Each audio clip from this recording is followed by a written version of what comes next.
Assalamualaikum warahmatullahi wabarakatuh. Perkenalkan, nama saya Lulu Tunjung Biru, MPD. Nomor NIDN saya adalah 0012118207. Home base saya adalah di Pendidikan Ilmu Pengetahuan Alam FKIP Untirta. Hari ini saya membuat salah satu tugas dari Pekerti 2021, yaitu membuat video yang menjelaskan mengenai penyusunan bahan ajar dan rubrik penilaian bahan ajar. Semoga penjelasan saya dapat membantu teman-teman semua untuk memahami bagaimana menyusun bahan ajar dan rubrik penilaian bahan ajar. Terima kasih. Kita mulai ya untuk penjelasannya. Nah, kita hari ini akan menjelaskan mengenai penyusunan bahan ajar dan rubrik penilaian bahan ajar. Tujuannya adalah peserta dapat memahami teknik penyusunan dan pengembangan bahan ajar. Kemudian peserta juga dapat memahami pengembangan, evaluasi, dan rubrik penilaian.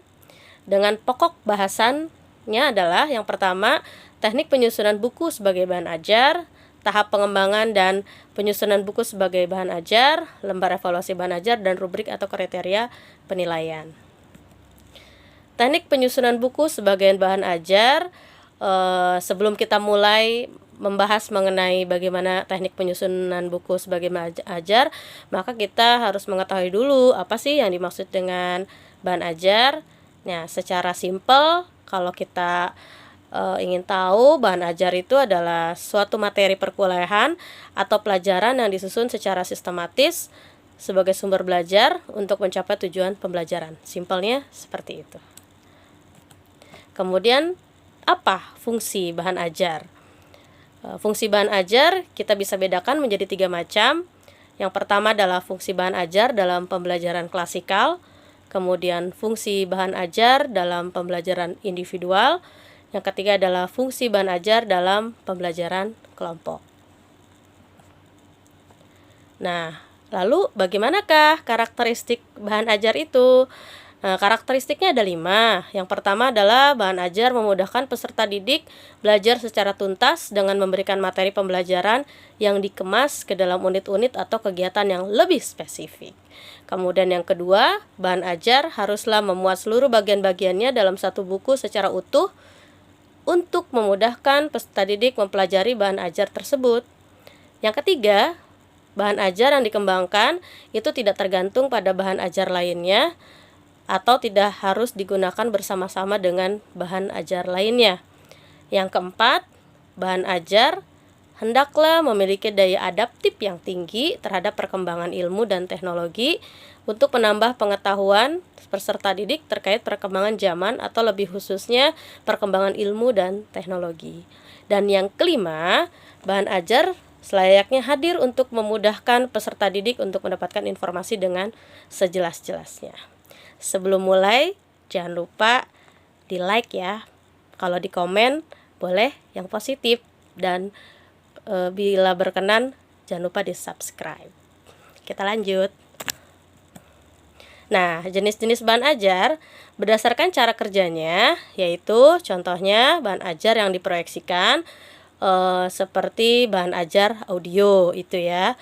Kemudian berdasarkan bentuknya itu ada bahan ajar cetak dan duplikatnya seperti handout, lembar kerja peserta didik, bahan belajar mandiri, bahan untuk belajar kelompok. Dan ada juga bahan ajar display yang tidak diproyeksikan, misalnya flip chart, poster, model, foto, dan lainnya. Kemudian ada juga bahan ajar berdasarkan sifatnya, yaitu bahan ajar berbasiskan cetak, termasuk di dalamnya buku, pamflet, panduan belajar peserta didik, bahan tutorial, buku kerja peserta didik, peta, chart, foto, bahan dari majalah dan koran, dan lain-lain. Kemudian bahan ajar yang berbasiskan teknologi seperti audio kaset, siaran radio, slide, film strip, film, dan lain-lain. Masih nyimak? Kita lanjut. Berdasarkan berbagai sudut pandang yang tadi sudah dijelaskan, maka bahan ajar itu bisa dibagi dalam 2 kelompok besar, yaitu jenis bahan ajar cetak seperti buku, modul, handout, dan lembar kerja, dan bahan ajar non-cetak. Bahan ajar yang dikembangkan dari bahan sederhana, bahan ajar diam dan display, video, audio, dan lainnya.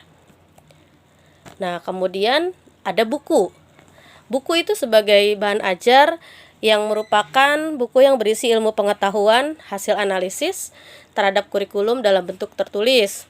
Buku disusun dengan menggunakan bahasa sederhana, menarik, dilengkapi gambar, keterangan, isi buku, dan daftar pustaka. Buku juga sangat membantu guru atau dosen dan peserta didik dalam mendalami ilmu pengetahuan sesuai dengan mata pelajaran atau mata kuliah masing-masing. Nah, secara umum nih, buku itu dibedakan jadi 4 ya. 1. Buku sumber. 2. Buku bacaan. 3. Buku pegangan. Yang keempat, buku ajar atau buku teks. Nah, sekarang bagaimanakah teknik penyusunan bahan ajar cetak? Nah, beberapa ketentuan dalam teknik penyusunan bahan ajar cetak antara lain. Simak ya, siapa tahu kalian mau buat bahan ajar cetak. Yang pertama, judul atau materi yang disajikan dalam bahan ajar harus memuat kompetensi dasar atau materi pokok yang dicapai oleh peserta didik selama mengikuti proses pembelajaran. Kemudian, menyusun bahan ajar cetak setidaknya ada 6 nih ya, 6 sini 6 yang harus dipahami. Pertama, susunan tampilan bahan ajar jelas dan menarik. Kemudian yang kedua, bahasa mudah. Yang ketiga, mampu menguji pemahaman. Yang keempat, adanya stimulan seperti menarik untuk dilihat, serta tulisan yang ada pada bahan ajar cetak mendorong pembaca untuk berpikir dan menguji stimulan. Yang kelima, nyaman untuk dibaca dan sajiannya terstruktur. Dan yang keenam, ya, materi instruksional menyangkut pemilihan teks, bahan kajian, dan lembar kerja atau worksheet, gitu ya. Lanjut. Nah, tujuan pengembangan bahan ajar. Apa sih tujuannya? Kepo kan? Nah, yang pertama itu menyediakan bahan ajar yang sesuai dengan tuntutan kurikulum. Yang kedua, menyediakan bahan ajar dengan mempertimbangkan kebutuhan peserta didik. Yang ketiga, membantu peserta didik memperoleh alternatif bahan ajar selain buku teks yang kadang-kadang memang agak sulit diperoleh. Jadi, bikin bahan ajar. Kemudian yang keempat, memudahkan dalam pelaksanaan pembelajaran. Tentu saja ya, itu akan memudahkan sekali dalam pembelajaran. Oleh karena itu sebaiknya ya, bahan ajar yang didesain secara lengkap, memuat isi dan ilustrasi yang menarik, akan menstimulasi peserta didik untuk memanfaatkan bahan ajar sebagai sumber belajar. Bahan ajar dapat berperan sebagai bahan belajar mandiri apabila bahan pembelajaran didesain secara lengkap. Dan kemudian bahan ajar dilengkapi dengan tujuan pembelajaran atau kompetensi yang akan dicapai, materi pembelajaran yang diuraikan dalam kegiatan belajar, ilustrasi media, prosedur pembelajaran, latihan yang harus dikerjakan dilengkapi rambu jawaban. Tes formatif dilengkapi dengan kunci jawaban, umpan balik, dan tentu saja harus ada daftar pustaka. Nah, bagaimanakah prinsip pengembangan bahan ajar? Prinsip pengembangan bahan ajar ada 3 nih. Yang pertama, harus relevansi. Ada relevansinya, artinya ada kesesuaian. Bahan ajar harus relevan dan ada kaitannya dengan capaian pembelajaran. Kemudian, bahan ajar juga harus konsisten. Harus ada keajegan antara bahan ajar dengan capaian pembelajaran yang harus dikuasai oleh mahasiswa. Kemudian ada adekuasi atau kecukupan. Kecukup ini artinya memadai, membantu mahasiswa menguasai capaian pembelajaran yang diajarkan. Kemudian bahan ajar tidak boleh terlalu sedikit ataupun tidak terlalu banyak, yang sedang-sedang saja. Cukup gitu ya, dipahami oleh mahasiswa sesuai kebutuhan. Nah, langkah pemilihannya bagaimana? Pertama, kita harus mengidentifikasikan dulu capaian pembelajaran yang menjadi acuan atau rujukan pemilihan bahan ajar. Setelah itu kita identifikasikan jenis-jenis materi bahan ajar. Kemudian kita memilih bahan ajar yang relevan. Setelah itu kita memilih sumber bahan ajar. Nah, cakupan isi bahan ajar itu apa saja? Yaitu pengetahuan harus ada, artinya ada fakta di situ, ada konsep di situ, ada prinsip-prinsip atau mungkin rumus, dalil hukum gitu ya. Kemudian ada prosedur atau langkah-langkah yang dalam pengerjaannya secara terurut. Dan kemudian selain pengetahuan juga ada aspeknya adalah keterampilan, artinya buku atau bahan ajar tersebut harus mampu membuat pembacanya itu mengembangkan idenya. Kemudian mampu memilih dan menggunakan bahan, menggunakan peralatan atau teknik kerja. Kemudian ada nilai dan sikap. Jadi di situ ada nilai kebersamaan, nilai kejujuran, ada nilai kasih sayang, tolong menolong, semangat dan minat belajar, semangat bekerja, mau menerima pendapat orang lain. Artinya saling menghargai di situ. Kemudian ruang lingkupnya dalam bahan ajar itu ya yang pertama adalah keluasan. Jadi harus luas secara materi, tetapi selain luas juga harus detail. Jadi keluasan dan kedalaman. Nah, urutan bahan ajar yang pertama adalah pendekatan secara prosedural. Pendekatan secara prosedural itu artinya menggambarkan langkah-langkah secara urut sesuai dengan langkah-langkah melaksanakan suatu tugas. Ada juga yang membuatnya itu dengan pendekatan hierarkis, yaitu menggambarkan urutan yang berjenjang dari mudah ke sulit atau dari sederhana ke yang kompleks. Nah, buku ajar, apa sih isi buku ajar itu? Gitu ya. Apa isinya? Nah, isinya adalah dalam menyusun isi buku pelajaran sebaiknya memuat sekurang-kurangnya bahan pelajaran minimal yang harus dikuasai para peserta didik. Kemudian harus sesuai dengan kurikulum tentunya. Kalau nggak sesuai, ya nggak bisa dipakai. Kemudian relevan juga dengan tujuan mata pelajaran atau mata kuliah gitu ya. Kemudian memiliki nilai kebenaran ditinjau dari struktur keilmuan. Kemudian sesuai dengan perkembangan ipteks. Tentu saja yang seperti tadi harus dalam dan luas isi buku sesuai dengan jenjang pendidikannya. Nah, bagaimanakah cara penyajiannya? Nah, pertama urutannya harus teratur. Penyajiannya bagaimana? Yang pertama adalah sederhana ke kompleks, mudah ke sukar, kemudian saling memperkuat bahan kajian terkait, yang saling terkait harus saling memperkuat, kemudian menarik minat dan perhatian para peserta didik, menantang dan merangsang para peserta didik untuk mempelajari buku, pengorganisasian dan sistematika penulisan memperhatikan aspek kemampuan para peserta didik. Nah, bahasanya bagaimana? Tentu saja menggunakan bahasa yang baik dan benar. Nah, kalau menggunakan bahasa Indonesia tentunya menggunakan bahasa Indonesia yang baku. Kemudian kalimat yang digunakan sesuai dengan tingkat kematangan dan perkembangan para peserta didik. Baik istilah, kosakata, simbol sesuai dengan perkembangan peserta didik dan sehingga akan memudahkan bagi peserta didik. Dan menggunakan transliterasi yang telah dibakukan. Ilustrasinya tentu saja harus relevan, jangan sampai mengganggu kesinambungan, jadi jangan sampai nggak nyambung antara ilustrasi dengan isi dari penjelasannya. Kemudian gambar itu atau ilustrasi tersebut tentunya harus terpadu dari keseluruhan isi buku gitu ya. Kemudian ilustrasinya harus jelas, baik dan esensi. Nah, secara sistematis kerangka dalam langkah menulis buku ajar itu sistematisnya simple sebenarnya. Yang pertama itu ya kita mulai dari menyusun RPS atau rencana pembelajaran semester. Nah, itu sebagai acuan dalam proses pembelajaran atau pembuatan mata kuliah gitu ya. Kita mulai dari RPS, kemudian RPS itu sebagai substansi buku ajar, karena dalam RPS itu memuat ada CPMK, ada sub CPMK sebagai sasaran tujuan yang ingin dicapai. Itu ya, pertama adalah bikin RPS dulu. Selanjutnya adalah menyusun outline. Di situ ada pendahuluan, ada deskripsi mata kuliah, ada CPMK dan sub CPMK, ada petunjuk penggunaan buku ajar, kompetensi, dan kemudian mulai ada bagian isi, bagian akhir, kemudian ada perlengkapan buku ajar. beberapa aspek penting yang dinilai nih. Kita sudah mulai menilai bagaimana bahan ajar ini. Aspek pentingnya apa? Yang pertama adalah materi tentunya atau isinya.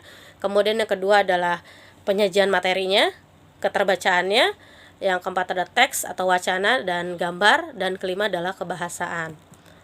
Nah, ada validasi kelayakan bahan ajar yang dikembangkan itu dengan cara pertama adalah uji coba keterbacaan, gitu ya. Ada uji coba keterbacaan.